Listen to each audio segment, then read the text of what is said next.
Hola a todos, bienvenidos a un nuevo vídeo en mi canal de YouTube Antón GF. Soy Antón García Fernández y, como de costumbre, les hablo desde Jackson, el estado de Tennessee, aquí en los Estados Unidos de América, y les doy la bienvenida a un vídeo en el que vamos a hablar acerca de Tintín, vamos a hablar acerca de Hergé. De hecho, vamos a hablar mucho más, en este caso, acerca de Hergé. Este es un vídeo que se encuadra dentro de la serie Tintín y Hergé, esa serie en la que hablo acerca de la obra del gran dibujante de cómics belga Georges Remy, más conocido por su nombre artístico de Hergé. Y hoy precisamente vamos a retomar una serie de vídeos, una subserie de vídeos dentro de esta serie Tintín y Hergé, en la cual hablamos acerca de la biografía de Hergé. Hay 3 episodios hasta el momento dedicados a estos breves apuntes biográficos sobre Hergé, pero el último es de hace 3 años, de 2022. No es que me haya olvidado de esta serie, simplemente pues uno se va metiendo en otras cuestiones y el tiempo va pasando y bueno, pues no he dado término a esta serie o subserie de vídeos dedicados a breves apuntes biográficos sobre Hergé. Sobre todo, es una serie que inicié en un momento en el que estaba releyendo por enésima vez la biografía de Pierre Assouline, que se titula en francés simplemente Hergé, pero que en traducción inglesa tiene un subtítulo que es The Man Who Created Tintín, el hombre que creó a Tintín. Probablemente porque aquí en los Estados Unidos es necesario explicar un poco más quién es Hergé, mientras que en otros lugares del mundo como Europa es muchísimo más conocido. Esta traducción se publicó en los Estados Unidos en inglés, haciendo que coincidiese con la película, con el estreno de la película de Steven Spielberg sobre Tintín, The Adventures of Tintín, y bueno, pues por tanto ya hace bastante tiempo que se publicó esta traducción. Por supuesto, hay varias biografías de Hergé, pero hay 2 que para mí son absolutamente canónicas, que están por encima de las demás, y son esta de Pierre Assouline, titulada en francés simplemente Hergé, ¿para qué añadir nada más? Y por supuesto la de Benoît Peters, que es Hergé Fils de Tintin, o Hergé Hijo de Tintín. Se ha publicado también en español, al igual que la de Pierre Assouline. Vamos con el cuarto vídeo, la cuarta entrega, la cuarta parte de estos breves apuntes biográficos sobre Hergé. Y además nos vamos a centrar en los años de 1936 a 1940, esos años previos, la antesala de la Segunda Guerra Mundial, momentos muy importantes y difíciles para todo el mundo y por supuesto también para Georges Remy. En estos momentos Tintín regresa de China, regresa pues tanto en el cómic como en la vida real, porque la popularidad de Tintín va en aumento en 1935-36 y esto puede verse durante el evento organizado para celebrar, entre comillas, el regreso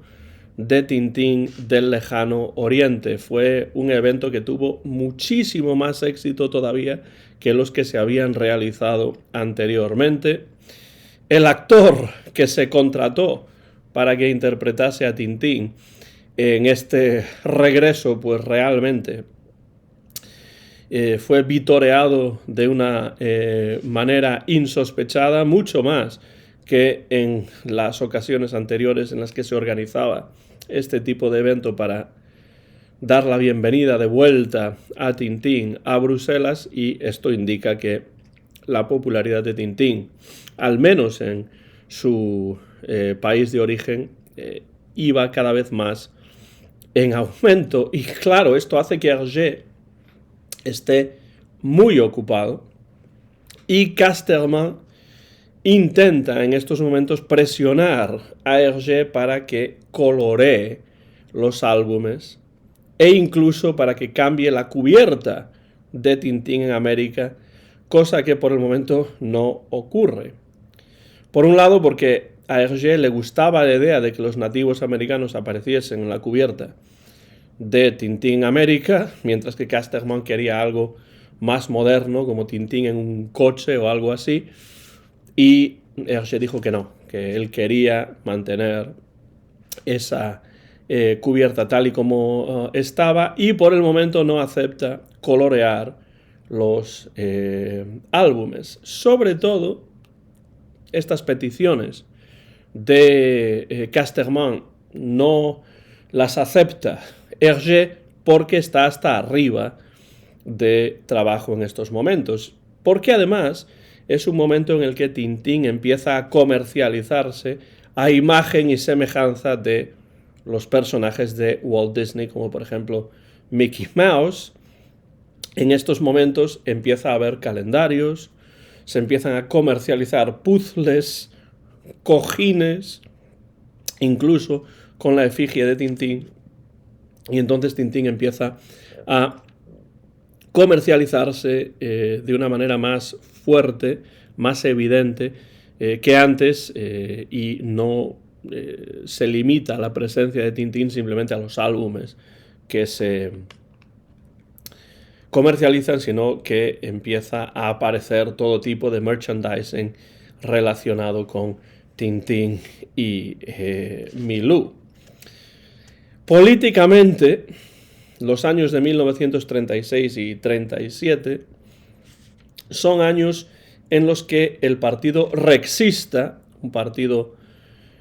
belga que era realmente un partido fascista dirigido por Léon Degrelle, empieza a subir en popularidad, no tanto como Tintín, hay que decirlo, pero el partido rexista de Degrelle empieza a crecer en popularidad, y Degrelle espera, por tanto, que Hergé, con quien estaba en contacto desde los primeros años de Tintín en el XXe siècle, Degrelle espera que Hergé acepte su oferta de publicar Tintín en el semanario del partido rexista, que se llamaba Pays Réel, País Real, real en el sentido de verdadero, el verdadero país. No se refería en este caso a la realeza, pero Hergé no llegará a aceptar tampoco esa proposición, lo cual, por cierto, desde mi punto de vista es una buena decisión. Tintín en estos momentos viaja a Sudamérica en La Oreja Rota, que es un álbum inspirado en dos artículos que leyó Hergé en Le Crapullo, esa revista que tanto influyó a Hergé en estos primeros años.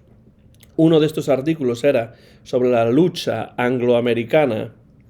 por el control del petróleo en Sudamérica, y otro artículo sobre las diferentes familias que dirigen en estos momentos financiera y políticamente el mundo. Por tanto, como pueden ver, La Oreja Rota va a tener también un contenido de crítica sociopolítica que, de nuevo, vuelve a colocar a Tintín no simplemente como un personaje para niños, sino un personaje que también los adultos pueden leer de una manera más profunda.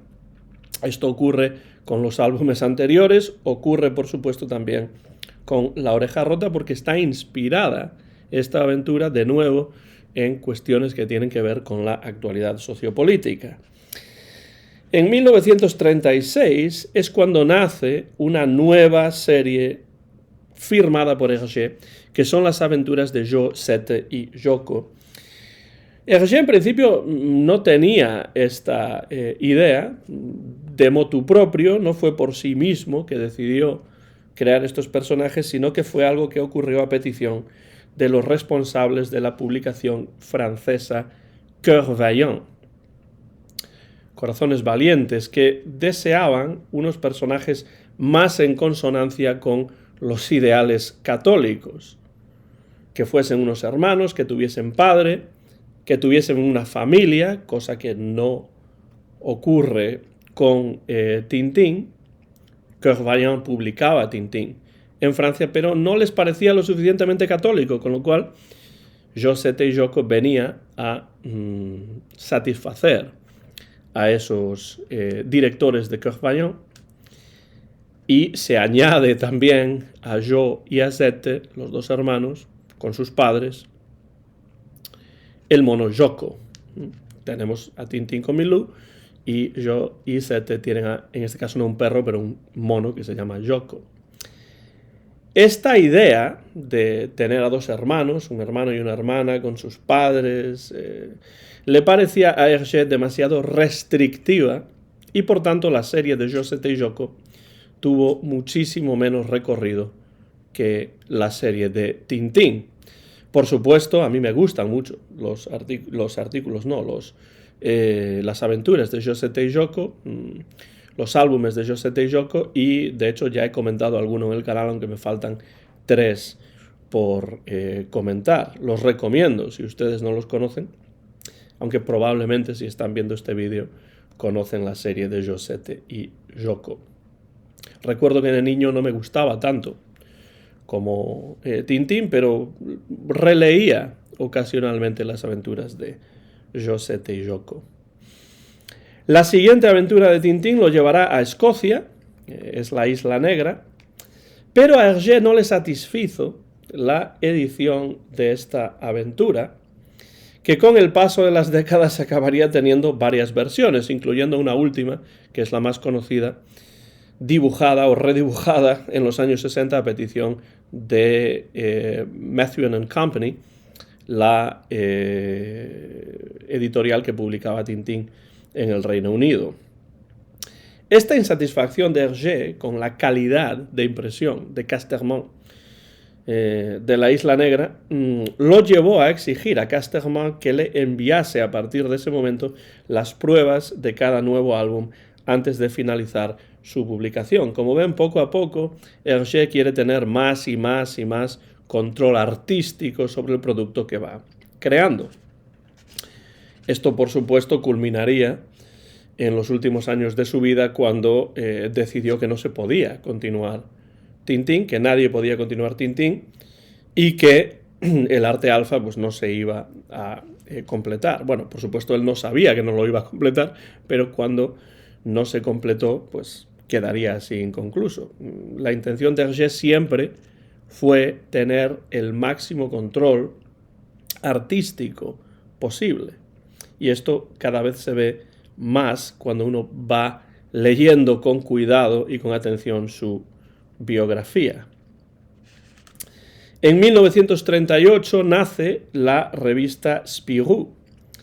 que pronto se haría muy popular, y la popularidad de Tintín, además de que apareciese una revista como Spirou que va a rivalizar en cierto modo con la popularidad de Tintín,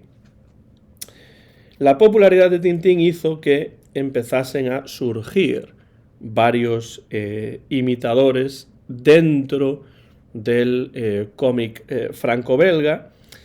y además en Estados Unidos la actividad en materia de cómics empieza a ser ya frenética, y se hacen muy populares los cómics estadounidenses dentro de los propios Estados Unidos, pero también fuera,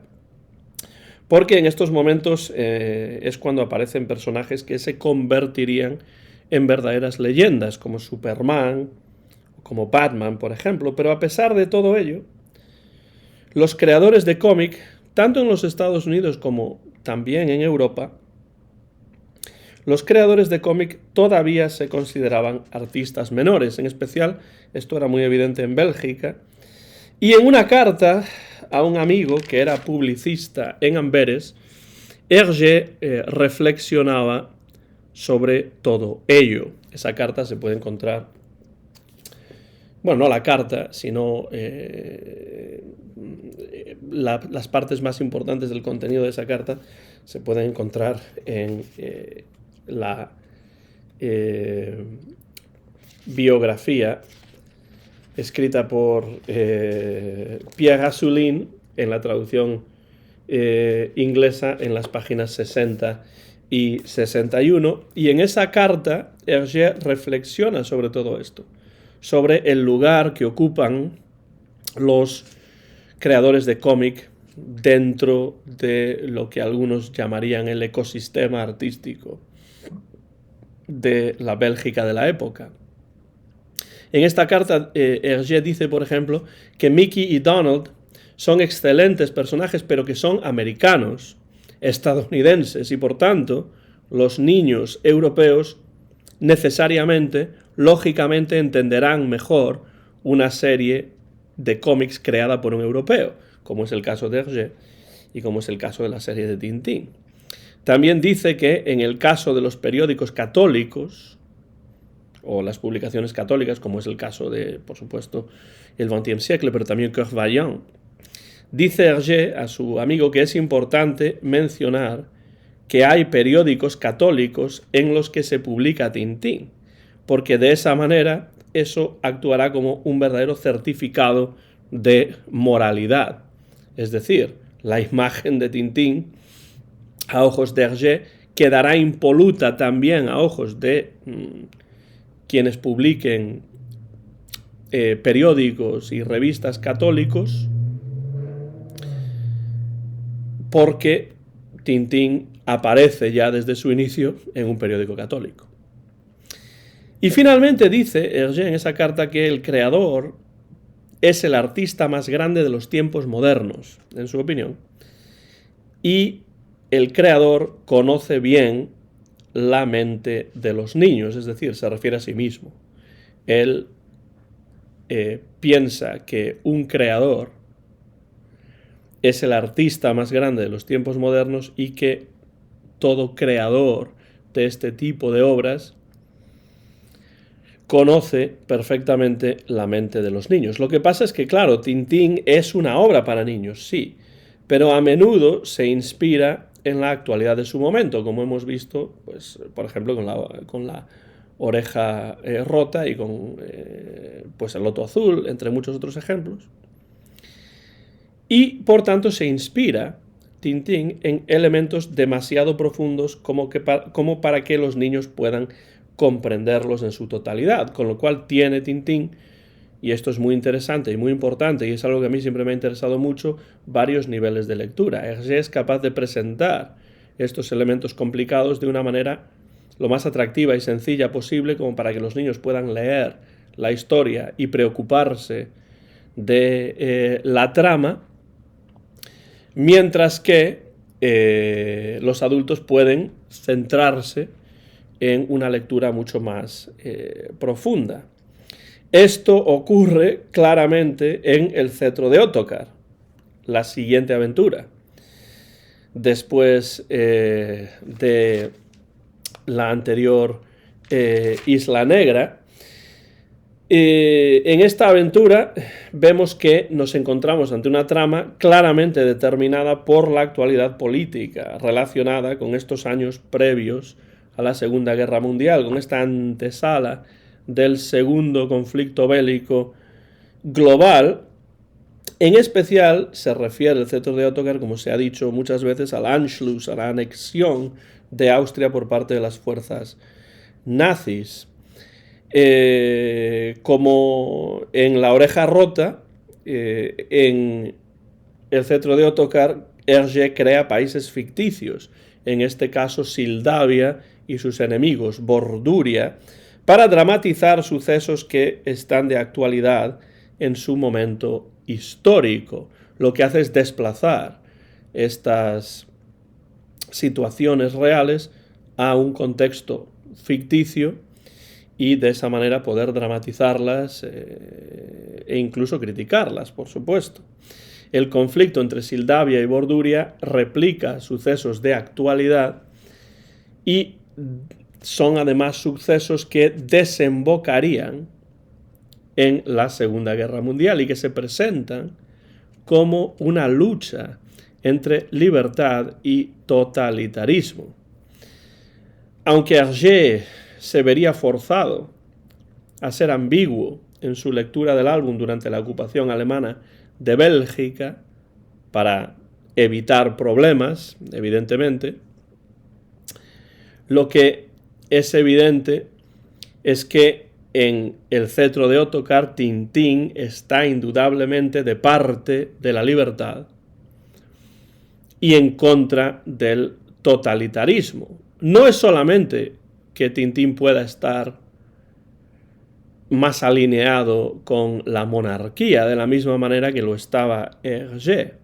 Aquí, de todos modos, la lucha entre libertad y totalitarismo es lo que importa, y Tintín se pone sin ninguna duda, sin ningún tipo de reservas, del lado de la libertad. Sildavia, de hecho, será el país ficticio mejor delineado por Hergé. Por ejemplo, es hermosísimo el panfleto sobre la historia de Sildavia que Tintín lee en el avión camino de Clou, la capital de Sildavia, y que nos da la oportunidad como lectores, al mismo tiempo que Tintín, de aprender algo sobre la historia ficticia de este país ficticio, al que Tintín regresaría en más ocasiones y que incluso tiene una lengua propia, el sildavo, basada en el dialecto maroliano, que es una mezcla de francés y neerlandés, el dialecto maroliano de Bruselas, veladamente eslavizado, para que suene este dialecto maroliano como si fuese una lengua eslava, porque Sildavia se encontraría en esa parte eslava de Europa, y por supuesto tiene su propia lengua, inventada por Hergé, que además aparecería esa lengua en otros álbumes, como por ejemplo el Díptico Lunar. Volvería a aparecer Sildavia y volvería a aparecer la lengua sildava, y yo he dedicado un vídeo a analizar de una manera lúdica pero lingüística el sildavo, la lengua sildava. Pueden encontrarlo en el canal. En 1939, Hergé recibe una llamada a filas. Esta, por supuesto, es una de las peores cosas que le podían ocurrir, porque tiene que pasar un tiempo en el ejército belga, pero a pesar de todo ello, consigue todavía enviar las planchas que necesita enviar al Petit Vingtième cada semana. Su paso por el ejército no duraría demasiado, porque parece ser que en estos momentos, en 1939, la guerra no le parecía inminente al gobierno belga, que, bueno, pues probablemente tenía las gafas de sol puestas o unas vendas puestas, porque evidentemente la guerra estaba en ciernes y estaba, pues, en velocidad de crucero desde el punto de vista de las tropas alemanas. Pero esto hace que Hergé solo pase un tiempo en el ejército belga y pueda volver a la vida normal, dejar la vida castrense y dedicarse a su trabajo, que es lo que él realmente quería hacer. En esta época, además, Chiang Kai-shek invita desde China a Hergé a visitar ese país, a visitar China, satisfecho con la imagen de China y de su cultura que Hergé había mostrado en El Loto Azul. Pero claro, Hergé tenía un contrato con el XXe siècle para seguir publicando Tintín, y sobre todo la indeterminación de la situación política hacen que Hergé tenga que rechazar esa invitación.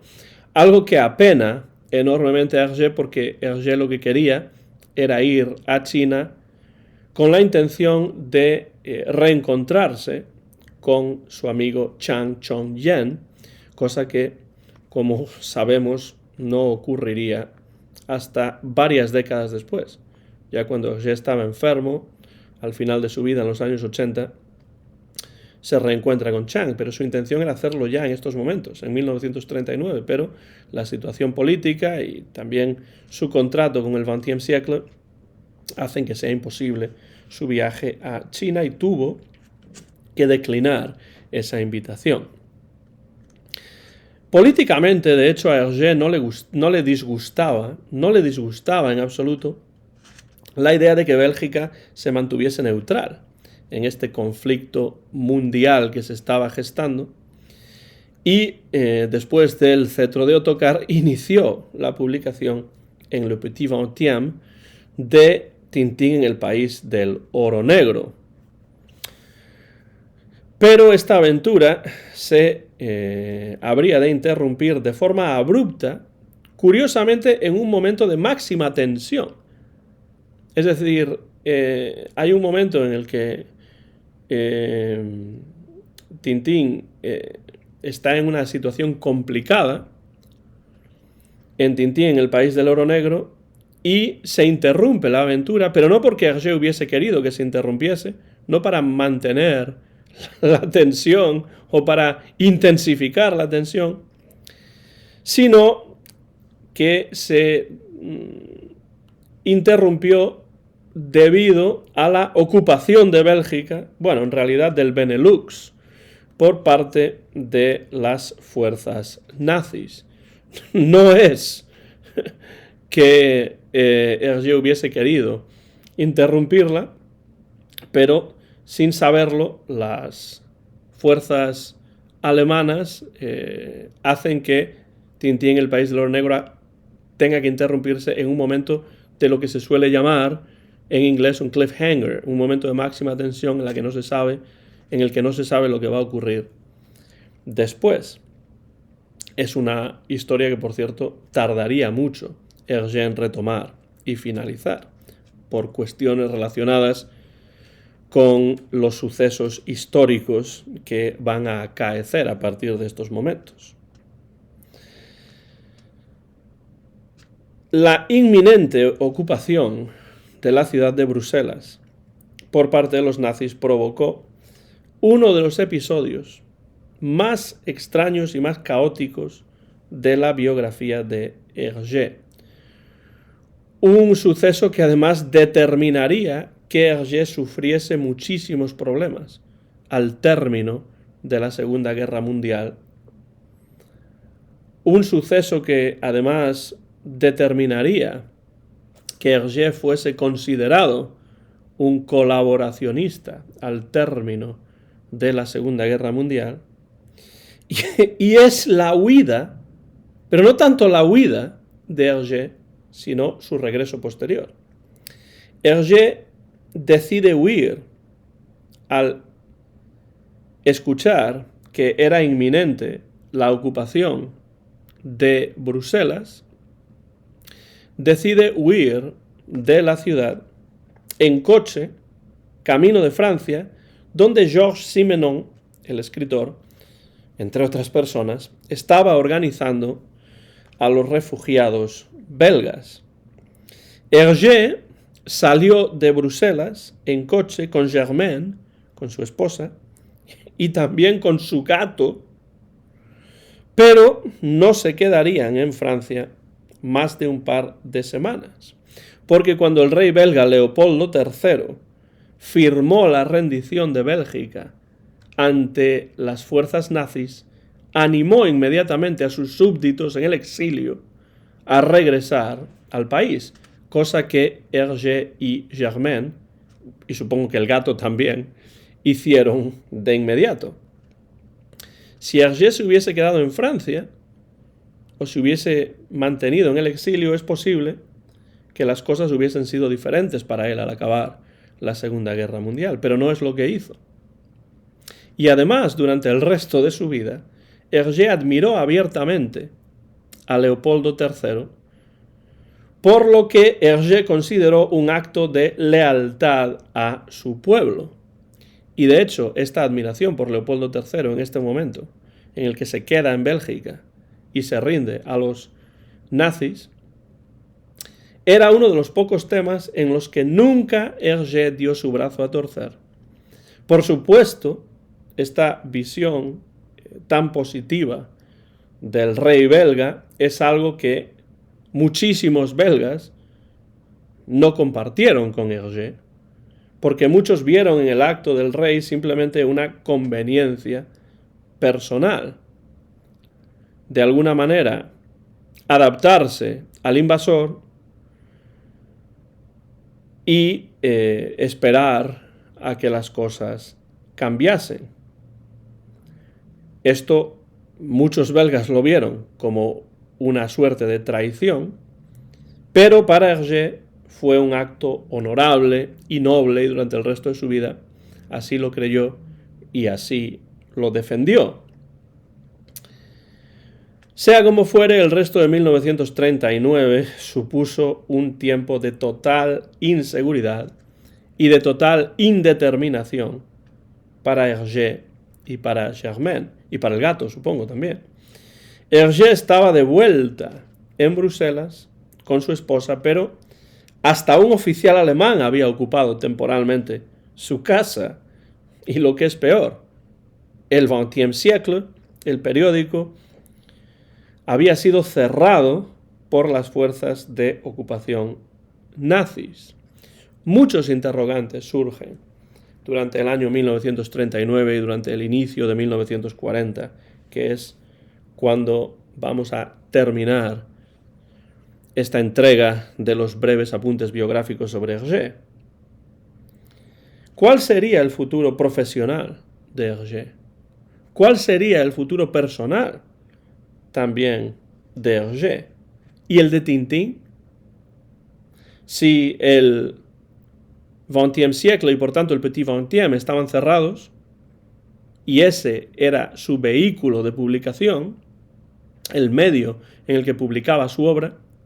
¿qué es lo que iba a ocurrir con su obra? ¿Qué es lo que iba a ocurrir con Tintín y Milou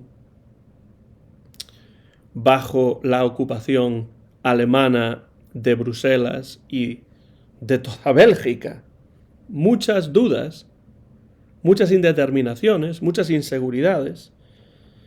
que no tardarían en encontrar su respuesta. Todos estos interrogantes tendrían su respuesta con bastante celeridad, pero por el momento todo estaba para Hergé y para Tintín en el aire. Y así llegamos a 1940, terminado 1939, llegamos a 1940, año importantísimo por muchas razones y porque además la Segunda Guerra Mundial va a traer muchos problemas a Hergé, durante la guerra unos cuantos, pero sobre todo después del armisticio y todas estas dificultades por las que va a pasar Hergé durante estos años no van a terminarse en poco tiempo, porque pasadas las décadas, Hergé todavía sufriría las consecuencias psicológicas de lo vivido durante la Segunda Guerra Mundial y los años inmediatamente posteriores a ella. Pero para eso tendremos otro vídeo dentro de esta serie de breves apuntes biográficos sobre Hergé que trataré de grabar lo más pronto posible. Ponemos por tanto punto y seguido a estos breves apuntes biográficos sobre Hergé. Esta fue la cuarta entrega de esta subserie dentro de la serie Tintín y Hergé. Y en esta serie nos hemos centrado, en este capítulo en especial, en este episodio en especial, nos hemos centrado en la antesala de la Segunda Guerra Mundial, 1936 a más o menos 1939, 1940. Espero que no pasen 3 años antes de que tengamos una quinta parte, pero les agradezco como siempre su interés y cualquier comentario que puedan dejar por la parte de abajo del vídeo. Les animo a que se acerquen, si no han leído ya, a las biografías de Pierre Gasoline